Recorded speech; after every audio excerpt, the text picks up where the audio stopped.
तोला देखे बर मन लहा से नयनवा में बस गे तोर छाँव रे। दिन रतिया सोचाव तोला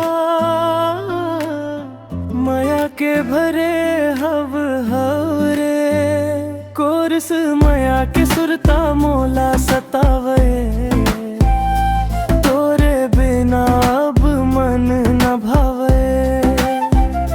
सपना मन तोर मुस्कान आवे, ओ मोर सजनव माया के सुरता सतावे।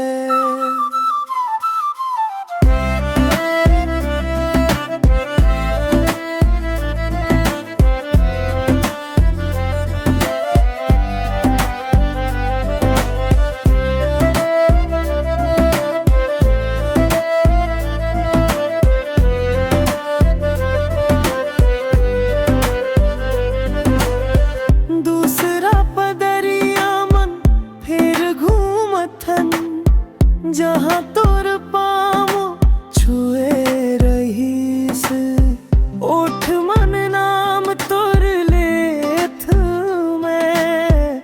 मोर दिल तोर नामे रहीस, बरसत रैया मन तोर याद आए।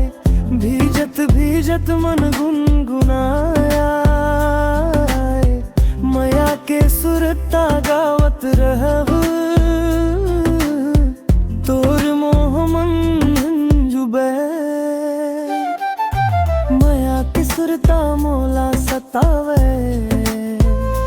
तोरे बिना अब मन न भावे, सपना मन तोर मुस्कान आवे। ओ मोर सजनव माया के सुरता सतावे।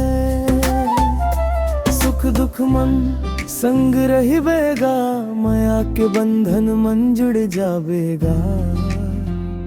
तोर मोर जोड़ी बने अमर, छत्तीसगढ़ के माया मरगा।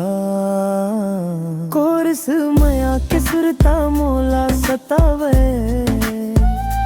तोरे बिना अब मन न भावे। सपना मन तोर मुस्कान आवे, ओ मोर सजनव माया के सुरता सतावे।